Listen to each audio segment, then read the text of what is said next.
बिस्मिल्लाहिर्रहमानिर्रहीम। आज का lecture what is an echo. What is an echo? Echo is the use of ultrasound to examine the heart. Is also called echocardiography. Is a safe, powerful, non-invasive, painless technique. It is a practical procedure requiring skill and is very operator dependent. The quality of the echo study and the information derived from it are influenced by who carries out the examination. It's mean कि जो आपका operator है जिसने eco करनी है इसकी skill उसका skill level बहुत ज़्यादा डिपेंड कर रहा है कि आपकी इमेज क्वालिटी कैसी है, आपका डायग्नोसिस कैसा है। View of the heart echo studies are carried out using specialized ultrasound machines. Ultrasound of different frequencies are transmitted from a transducer probe which is placed on the subject anterior chest wall. This is transthoracic echo. The transducer usually has a line or dot to help rotate it into the correct position to give different echo views. The subject usually lies in the left lateral position and ultrasound jelly is placed on the ultrasound to ensure good images. Because अगर हम ultrasound jelly use नहीं करेंगे तो हमारा जो patient और transducer उसके दरमियान में एक एयर गैप होगा, उसकी वजह से क्या होगा, अल्ट्रासाउंड जो वेव्स हैं वो वहाँ से ट्रांसमिट नहीं होंगी प्रॉपरली, तो हमारे पास जो इमेज की क्वालिटी है वो डिक्रीज हो सकती है। इस वजह से हम जो एयर मीडियम है उसको ख़त्म करने के लिए हम जेल अप्लाई करते हैं। Continuous echocardiogram ECG recording is performed and is also may be used in means के in time cardiac events and echo examination usually takes 15 to 20 minutes। कि हम जो ECG रिकॉर्ड करते हैं उसमें हमारे जो कार्डिक इवेंट्स होते हैं वो यूजुअली जो टोटल टाइम लेते हैं वो 15 से 20 मिनट्स होते हैं। Principles of ultrasound: sound is a mechanical disturbance produced by passage of energy through a medium which may be gas, liquid or solid. Every sound has a particular frequency, a wavelength, its own velocity and an intensity। Means कि जो भी sound waves produce हो रही हैं उनकी एक particular frequency होती है, वेवलेंथ होती है, वेलोसिटी होती है और इंटेंसिटी होती है। Sound energy is transmitted through a medium in the form of cycles or waves. Each wave consists of a peak and a through. Peak क्या होती है? The peak coincides with the adjacent groups of molecules moving towards each other, जिसको हम कहते हैं compression phase.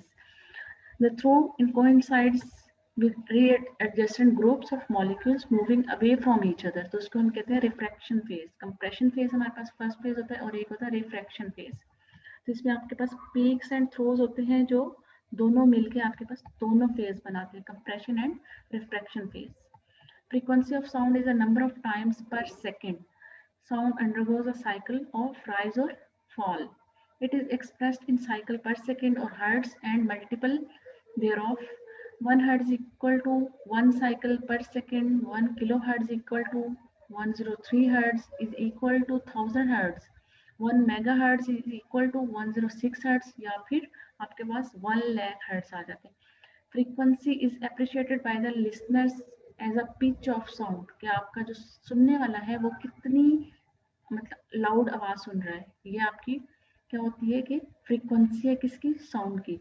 Wavelength is a distance travelled by a sound in one cycle of rise and fall. क्या wavelength क्या है कि sound ने जितना जो डिस्टेंस कवर किया एक साइकिल में वो होती है वेवलेंथ, जिसमें उसमें राइज और फॉल आता है, वो दोनों मिलके एक वेवलेंथ बनाते हैं। The length of the wave is the distance between two consecutive peaks. तो अगर आप यहाँ पे देखें तो आपके पास क्या है, relationship between frequency and wavelength. High frequency होगी तो शॉर्ट वेवलेंथ होगी। अगर आप यहाँ पे देखें तो आपके पास ये वाली वेवलेंथ और फ्रीक्वेंसी और इन दोनों की वेवलेंथ और फ्रीक्वेंसी में डिफरेंस है। फर्स्ट वन में क्या है, हाई फ्रीक्वेंसी है लेकिन वेवलेंथ जो है वो शॉर्ट है। वेवलेंथ क्या होती है, एक पीक और एक फॉल, एक राइज होता है और एक फॉल होता है, तो ये आपके पास टोटल वेवलेंथ बनती है। इस तो यहाँ पे फ्रीक्वेंसी कम है लेकिन वेवलेंथ जो है वो शॉर्ट है। अब यहाँ पे अगर हम देखें तो ये आपके पास लो फ्रीक्वेंसी है लेकिन वेवलेंथ इसमें हाई है। यहाँ से यहाँ तक अगर आप एक पॉइंट लेंगे, राइज और फॉल इसमें दोनों आ जाते हैं, तो ये आपके पास एक वेवलेंथ है। अब यहाँ पे वेवलेंथ लॉन्ग है, यहाँ पे वेवलेंथ शॉर्ट है। ये हाई फ्रीक्वेंसी होगी, ये लो फ्रीक्वेंसी होगी, तो आपस में दोनों का इनवर्स रिलेशन बनता है. Frequency and wavelength are interrelated. Since sound travels a fixed distance in 1 second, more the cycles in a second, greater the frequency. एक सेकंड में अगर साइकिल ज़्यादा होंगे, डेफिनेटली हम यहाँ पे अगर देखें तो ये साइकिल्स ज़्यादा बन रहे हैं, तो हमारे पास क्या होगा, हाई फ्रीक्वेंसी होगी, लेकिन वेवलेंथ जो होगी वो शॉर्ट होगी. Velocity is equal to frequency into wavelength. तो वेवलेंथ और फ्रीक्वेंसी आपस में इंटर रिलेटेड हैं, आपस में इनका इनवर्स रिलेशन बनता है. वेलोसिटी ऑफ साउंड हम किस में मेजर करते हैं, मीटर पर सेकंड में. उसके बाद हम कहते हैं कि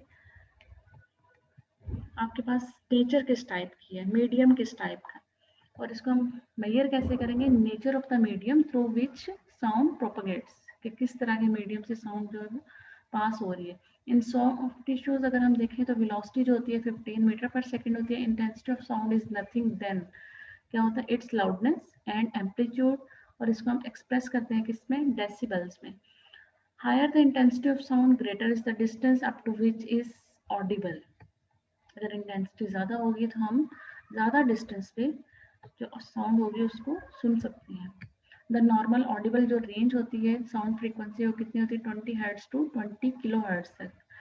Sound whose frequency is above which is audible to the human ear more than 20 kilohertz is known as ultrasound. So 20 kilohertz से जितनी ज़्यादा ऊपर वाली जो फ्रीक्वेंसीज हैं साउंड की वो सारी अल्ट्रासाउंड में काउंट होंगी, जिनको ह्यूमन एयर जो है वो नहीं सुन सकता. The technique of using ultrasound to examine the heart is known as echocardiography, या फिर सिंपली हम उसको इको कह देते हैं. Electricity and ultrasound are two different forms of energy that can be transformed from one to other by special crystals made of ceramic such as barium titanate, जो कि हम ट्रांसड्यूसर में यूज करते हैं, जिसने अल्ट्रासाउंड वेव्स को एक जगह से दूसरी जगह पे ट्रांसफर करना होता है. Ultrasound relies on the property of such crystals to transform electrical current of changing voltage into mechanical vibrations of ultrasound waves. This is known as piezoelectric या फिर pressure electric effect.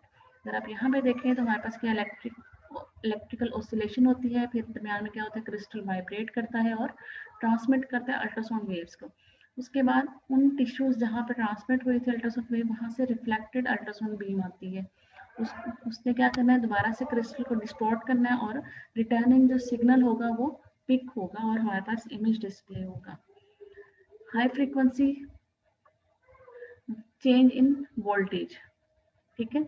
यहाँ पे क्या है, पीजोइलेक्ट्रिक क्रिस्टल जो है वो vibrate कर रहा है, अल्ट्रासाउंड बीम्स को वो ट्रांसमिट करेगा. हमारे पास पहले वोल्टेज आएगी जिसने क्या करना है, पीजोइलेक्ट्रिक क्रिस्टल्स को वाइब्रेट करवाना है और अल्ट्रासाउंड बीम को ट्रांसमिट करना है.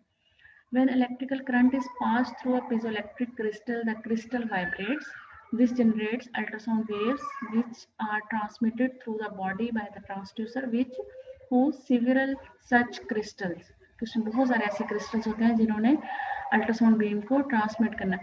Most of these ultrasound waves are scattered and absorbed by the tissues without any obvious effects. कि बहुत सारी जो अल्ट्रासाउंड वेव्स होती हैं वो स्कैटर्ड हो जाती हैं या फिर अब्जॉर्ब हो जाती हैं और उनसे कोई भी हमें रिटर्निंग सिग्नल नहीं मिलता. वो वाली वेव्स जो ट्रांसमिट होंगी टिश्यूज तक, वहाँ से हमें जो रिटर्निंग वेव्स मिलेंगी, रिफ्लेक्टेड वेव्स आएंगे, वो उनसे हम इमेज जनरेट करते हैं. Only a few waves are reflected back to the transducer and echoed. Reflected ultrasound waves again distort the piezoelectric crystal and produce an electric current. Simple wave phenomena. These reflected echoes are processed by filtration and amplification to be eventually displayed on the cathode ray tube. The reflected signal gives information about the depth and nature of the tissue studied. Most of the reflection occurs at interfaces. Interfaces क्या होते हैं, between tissues of different density, ठीक है, और जिनकी different eco reflectivity होगी. The magnitude of electrical current produced by the reflected ultrasound determines the intensity and brightness on the display screen. कि हमारे पास कितनी मैग्नीट्यूड का इलेक्ट्रिकल करंट था जो कि रिफ्लेक्टेड अल्ट्रासाउंड बीम्स आ रही हैं, तो उनकी वजह से हमारे पास जो इंटेंसिटी होगी या ब्राइटनेस होगी जो स्क्रीन पे डिस्प्ले हो रही है वो इस चीज़ पे बेस कर रही है.